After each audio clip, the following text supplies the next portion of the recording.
எப்படி இருக்கணும்னு நம்ம தெரிஞ்சுக்கிட்டு அடுத்த ப்ராசஸ் பாத்தீங்கன்னா இந்த மனநிலையோட எப்படிப்பட்ட நபர்களுக்கு வாய்ப்பு கொடுக்கலாம், அந்த நபர்களை எப்படி இந்த பிசினஸ்ல அவங்கள அதாவது இன்ட்ரோ பண்ணலாம். ஒன்னா நம்ம டைரக்ட் அப்ரோச் மூலியமா பண்ணலாம், இல்லைன்னா கம்பெனியோட பிரசன்டேஷன் மூலியமா பண்ணலாம், இல்லைன்னா லீடர்ஸ் மூலியமா பண்ணலாம். மொத்தம் 3 விதமான வாய்ப்புகள் இங்க இருக்கக்கூடிய ஒவ்வொரு புதிய நபர்களுக்கும் நம்ம நிறுவனம் ஏற்படுத்தி கொடுத்திருக்காங்க. இது நீங்க நோட் பண்ணி கூட வச்சுக்கோங்க.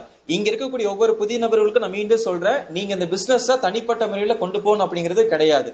3 விதமான முறையில கொண்டு போகலாம். ஒண்ணு, உங்கள் மூலியமாக நேரடியாக இந்த பிசினஸ் நீங்க தெரிஞ்சுக்கிட்டு நீங்க கொண்டு போகலாம். ரெண்டாவது பாத்தீங்கன்னா நிறுவனத்தினுடைய பிரசன்டேஷன்ஸ் இருக்கு, ஆன்லைன் மூலியமா நம்ம பிரசன்டேஷன்ஸ் கொடுக்குறோம், அது மூலியமா கொண்டு போங்க. மூணாவது பாத்தீங்கன்னா லீடர்ஸ் இருக்காங்க, கம்பெனில பாத்தீங்கன்னா சீனியர் லீடர்ஸ் இருக்காங்க, சோ லீடர்ஸ் மூலியமா பிசினஸ் கொண்டு போங்க. இந்த 3 விதத்துல நீங்க கொண்டு போகும்போது தான் உங்கள் பிசினஸ் நீங்க நினைக்கிற மாதிரி க்ளோசிங் ஆகும், நினைக்கிற மாதிரி வருமானம் உங்களுக்கு வர ஆரம்பிக்கும். இது ரொம்ப மஸ்டா ஃபாலோ பண்ணக்கூடிய ஒரு விஷயமா எனக்கு அமையுது. ஓகேங்களா? சோ இதெல்லாமே நோட் பண்ணி கூட நீங்க வச்சுக்கோங்க. மொத்தம் 3 விதமான முறையில மக்களுக்கு நீங்கள் வாய்ப்பு கொடுக்கலாம். ஓகேங்களா?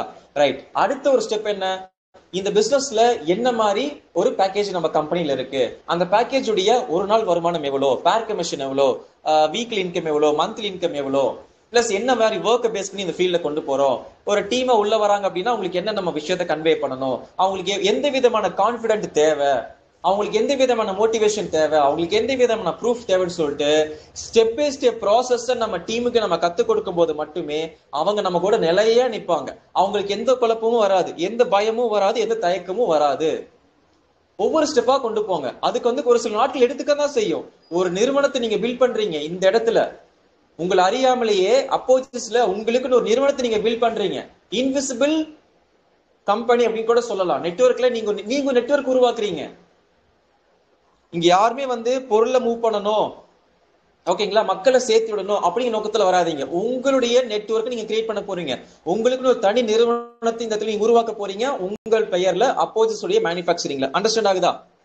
அந்த ஒரு மைண்ட் செட்ல தான் நம்ம போகணும். ஒரு நிறுவனத்துல பல நிறுவனங்களா நம்ம பிரிஞ்சிருக்கோங்க, அது நம்ம கிளியரா புரிஞ்சுக்கணும் இந்த இடத்துல. சோ நம்ம மூலியமா இந்த இடத்துல ஒரு டீம் போகும்போது, நம்ம மூலியமா ஒரு மிகப்பெரிய அணி உருவாகும் போது நம்ம கம்பெனி இந்த அளவுக்கு உயர்ந்திருக்கும் அப்படிங்கிறத பாருங்க. அப்ப நம்ம முதல்ல ஒரு அணியா உருவாகணும், அதற்கு நம்ம நிறைய விஷயங்கள் கத்துக்கணும், அதற்கப்புறமாக வரக்கூடிய ஒவ்வொரு புதிய நபர்களுக்கும் நம்ம கத்துக் கொடுக்க ஆரம்பிக்கணும். அதற்கு நேரங்களும் காலங்களும் எடுத்துக்கொண்டுதான் ஆகும். நான் சொன்ன மாதிரி மூங்கில் கதை தான்.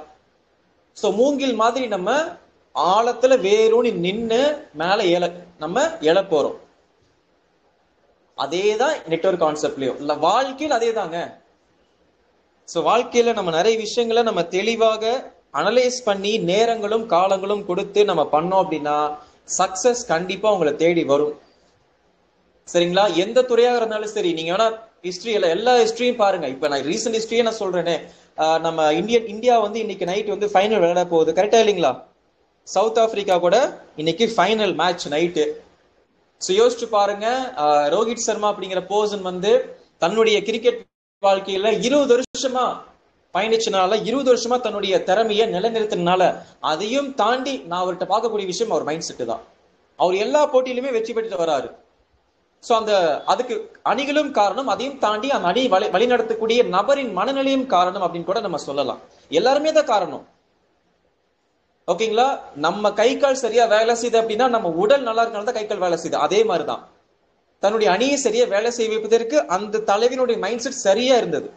அதான் நான் பாக்குறேன். அப்ப யோசிச்சு பாருங்க, அவர் ஆரம்பத்திலேயே அவர் இந்தியாவுடைய கேப்டனா இல்லையே, ஆரம்பத்திலேயே அவர் இவ்வளவு தூரம் பெரிய சக்சஸ் பண்ணலையே. முயற்சி தான், முயற்சியும் பயிற்சியும் தான் மிகப்பெரிய வெற்றியை அவர் லைஃப்ல கொடுத்தது. ஓகேங்களா?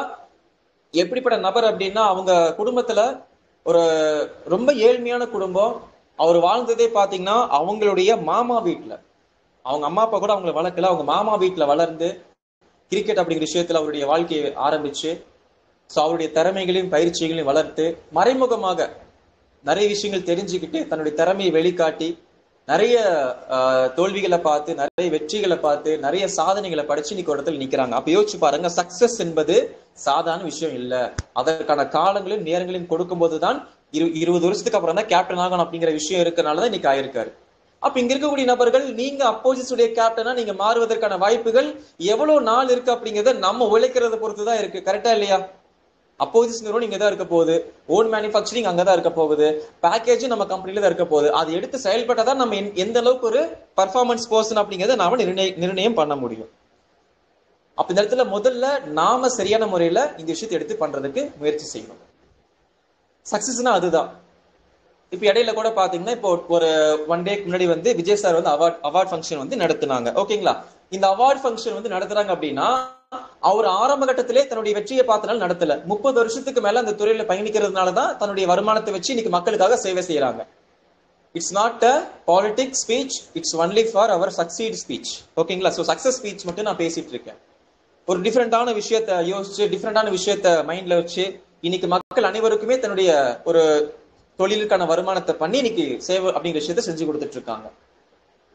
அந்த மாதிரி நம்ம வாழ்க்கையில பாத்தீங்கன்னா ஜெயிக்கணும் அப்படின்னா அதற்கான காலங்களை நேரங்களே நம்ம கொடுக்கணும். ஸ்டெப் பை ஸ்டெப் ப்ராசஸ் நம்ம ஃபாலோ பண்ணணும். அந்த ஸ்டெப் நம்ம ஏறும் போது பாத்தீங்கன்னா ஒரு சில தடைகள் வரும், தடங்கள் வரும், நம்ம பின்னோக்கி இழுக்கப்படுவோம். கண்டிப்பா நம்ம ஒரு ஸ்டெப்பை நம்ம எடுத்து வைக்கிறோம்னு வைங்க, ஒரு பிசினஸ்லா இருக்கட்டும், ஒரு நல்ல ஒரு தொழிலையா இருக்கட்டும், ஒரு ஸ்டெப் எடுத்து வைக்கிறோம் அப்படின்னா பின்னோக்கி கண்டிப்பா நம்மளே நம்ம இழுத்து வெளியில போடுவோம். எந்த மாதிரி விஷயத்துல அப்படின்னா, நம்ம மக்கள்கிட்ட கொண்டு போகும்போது மக்கள் நாலு தவறான விஷயங்களும் நம்ம மனசுக்கு புண்படுற மாதிரி ஒரு விஷயங்கள் சொல்லும் போது நம்மளே நாம வந்து குறைச்சு மதிப்பிடுவோம். ஏன்னா இந்த துறை அந்த மாதிரி, மக்கள் அந்த மாதிரி. கரெக்டா இல்லைங்களா? சோ மக்களை நம்ம சரியா படிக்க தெரிஞ்சோம் அப்படின்னா டெஃபினட்டா நெட்வொர்க்ல ஜெயிச்சிருவோம். மக்களை படிக்க தெரிஞ்சுக்கணும். மக்கள் வேணா சொல்றாங்க அப்படின்னா அவங்கள புரிஞ்சுக்க பாருங்க. அவங்க என்ன மைண்ட்ல இருக்காங்க, அவங்க என்ன குவாலிட்டியில இருக்காங்கன்னு செக் பண்ணி பாருங்க. அவங்க வேணாம்னு சொல்லிட்டு உடனே நீங்க வேணாம்னு சொல்லிட்டு பின் விலகாதீங்க. ஓகேங்களா? இன்னைக்கு லைஃப்ல வந்து தோத்தவங்க தான் அதிகமா பின் விலகுறாங்க. வெற்றியாளர்கள் வந்து கையுட்டு என்ற அளவுக்கு தான் இருக்காங்க. அப்ப நம்ம கையுட்டு என்ற அளவுக்கு போகணுமா, இல்ல ஒரு கூட்டமா நிக்கணுமான்றத பாருங்க. நிறைய விஷயம் நம்மளை பின் இழுக்குங்க. ஒரு ஸ்டெப் எடுத்து வைக்கும் போது நம்மளுடைய தன்னம்பிக்கை நம்மளை விட்டு போகும், நம்ம மோட்டிவேஷன் நம்மளை விட்டு போகும், நம்ம எஜுகேஷன் நம்மளை விட்டு போகும், நம்ம டிசிப்ளின் நம்ம விட்டு போகும். ஆரம்பத்துல இருந்து அந்த மோட்டிவேஷன் நம்ம கூட தொடர்ந்து பயணிக்காது. அது உங்களுக்கு வரணும்னு என்ன பண்ணும்? தொடர்ந்து நீங்க நிறுவனத்தோட டச்லயே இருக்கணும். உங்க மோட்டிவேஷன் லெவல் உங்க லைஃப்ல வந்து அடுத்த லெவல் கொண்டு போகணும் அப்படின்னா நீங்க என்ன பண்ணணும்? உங்க மோட்டிவேஷன் லெவல் அதிகப்படுத்துவதற்கு நிறுவனத்தோட நீங்க டைப்லயே இருக்கணும், டச்லயே இருக்கணும். ஏன் யாருமே வந்து ஒரு டிகிரியை ஒரு நாள்ல படிக்கல? ஏன் யாருமே ஒரு நாள்ல வந்து ஒரு வேலையில சக்சஸ் பண்ணல? ஒரு விஷயத்த பல முறை பல தடவை செய்யும் போது தானே சக்சஸ் கிடைக்குது. அதே மாதிரி நம்ம கம்பெனில நம்ம ஃபீல்டுலயும் பல முறை ஒரு விஷயத்தை தெரிஞ்சுக்கும் போதும் அதை காதலோட கேட்கும் போதுதான் அதை செய்யவே நமக்கு தோணும். அப்போ நார்மலான விஷயத்துக்கெல்லாம் நம்ம நேரத்தை கொடுக்குறோம். ஏன் இங்க நம்ம நேரத்தை கொடுக்க கூடாது? அந்த ஸ்டெப் பை ஸ்டெப் ப்ராசஸ் கண்டிப்பா நம்ம நேரத்தை கொடுத்தோம் அப்படின்னா டெஃபினட்டா உங்க லைஃப் அப்படிங்கிறது மாற ஆரம்பிக்கும். ஓகேங்களா? ரைட். அடுத்த ஒரு பாயிண்ட், மூணாவது பாயிண்ட் என்ன அப்படின்னு பாத்தீங்கன்னா, இந்த பிசினஸ்ல நீங்க ஹாப்பியா சக்சஸ்ஃபுல்லா கொண்டு போறதுக்கு, ஒரு டீம் வழி நடத்துறதுக்கு ஒரு சில பாயிண்ட்ஸ் இப்ப நான் உங்கள்கிட்ட ஷேர் பண்றேன். ஓகேங்களா? தேர்ட் பாயிண்ட் இதுதான். நீங்க ஹாப்பியா சக்சஸ்ஃபுல்லா ஒரு டீமை நீங்க கொண்டு போகணும் அப்படின்னா இந்த விஷயத்துல நீங்க பண்ணும்போது கண்டிப்பா அதை கொண்டு போகலாம். சோ என்ன பாயிண்ட் அப்படின்னா, ஃபர்ஸ்ட் பாயிண்ட் வந்து இந்த உலகத்துல நாம இந்த ஒரு முறை தான் பிறந்திருக்கோம். சே ரைட் ஆர் ராங். சோ மனித பிறவி அப்படிங்கிற விஷயத்துல இந்த ஒரு முறை தான் நம்ம பிறந்திருக்கோம். ஒரு முறை பிறந்தாலும் யாரோ ஒருத்தர் மூலியமாக, ஏதோ ஒரு நபர் மூலியமாக இந்த நிறுவனத்துல இந்த தொழில நம்ம கால் பாதம் பதிச்சிட்டோம். நம்ம வாழ்க்கையில் நடக்கக்கூடிய ஒவ்வொரு சம்பவமுமே ஏதோ ஒரு வகையில நம்மளை எங்கேயோ ஒரு விஷயத்தை கொண்டு போறதுக்கு தான் நம்மளை கொண்டு வந்து நிறுத்துது. ஆரம்பத்துல இந்த தொழில நான் எடுத்தது ஜஸ்ட் ஒரு மந்த்லி ஒரு 30,000 வாங்கணும் அப்படிங்கிற மைண்ட் செட்ல தான் எடுத்தேன். ஆனா இன்னைக்கு மைண்ட் செட் வேற. சோ ஒரு ரேட்டை மட்டும் நான் சொல்லிடுறேன். என் மைண்ட் செட் எப்படி இருக்கு அப்படின்னு பாத்தீங்கன்னா, ஆரம்பத்துல 30,000 எயின் பண்ண நினைச்ச நபர் இன்னைக்கு என் மைண்ட் செட் எப்படி இருக்கு அப்படின்னா, இந்த தொழில் மூலியமாக ஆத்மார்த்தமா இந்த விஷயத்த நான் சொல்றேன். உங்களை மோட்டிவேஷன் பண்ணணும், உங்களை ஏதாவது அது பண்ணி இது பண்ணணும்னு கிடையாது. ஆத்மார்த்தமான ஒரு விஷயம். என்ன விஷயம் அப்படின்னா, இந்த தமிழ்நாட்டுல முதல்ல என்னுடைய முதல் கனவு, இந்த தமிழ்நாட்டுல பாத்தீங்கன்னா பிக் நெட்வொர்க்கரா கிரியேட் ஆகி பெரிய ட்ரெயினரா மாறி எல்லாரையுமே நெட்வொர்க் மார்க்கெட்டிங் பண்ண வைக்கிறதுக்கு ஒரு தூண்டுதலான நபரா நான் மாறணும் அப்படிங்கிற மைண்ட் செட் எனக்கு இதுல கிரியேட் ஆயிருக்கு. இந்த பிசினஸ்ல கிரியேட் ஆயிருக்கு. இதுக்கு முன்னாடி என் ஸ்ட்ரென்த் என்ன, என் வீக்னஸ்ன்னு சொல்லிட்டு நான் தெரிஞ்சுக்கிட்டதே கிடையவே கிடையாது. என் திறமை என்ன, என்னால் என்ன முடியும், எனக்கு என்ன ஸ்கில் இருக்கு, எனக்கு எவ்வளவு தூரம் போக முடியும், அதெல்லாம் நான் ஃபைண்ட் அவுட் பண்ணதே இல்லை. அப்போ நம்ம வாழ்க்கையில ஒரு துறை எடுக்கிறோம் அப்படின்னா துறையில ஏதோ ஒரு விஷயம் நமக்கு இருக்குன்றதா அர்த்தம். ஏதோ ஒரு பாயிண்ட் நமக்கு இருக்கும். அந்த பாயிண்ட நம்ம தேடுற வரைக்கும் துறையில நம்ம நிலைச்சு நின்றுட்டோம்னு வைங்க, அந்த பாயிண்ட் கிடைச்சிரும். கிடைச்சதுக்கு அப்புறம் உங்க வேகம் தன்னால போயிட்டே இருக்கும். அதான் சொல்லுவோம், அந்த ஃபிளைட் டேக் ஆன் தான். ஒரு ஃபிளைட் நம்ம வந்து போகுது அப்படின்னா அது மேல பறக்கிற வரைக்கும் தான் அதோட ஸ்பீடு ஸ்லோவா இருக்கும். பறக்க ஆரம்பிச்சிருச்சுன்னா அதோட ஸ்பீடு வேற லெவல்ல இருக்கும். அதே மாதிரி இந்த பிசினஸ்லயும் நீங்க அந்த அந்த ரோட் வேல வந்துட்டே இருங்க.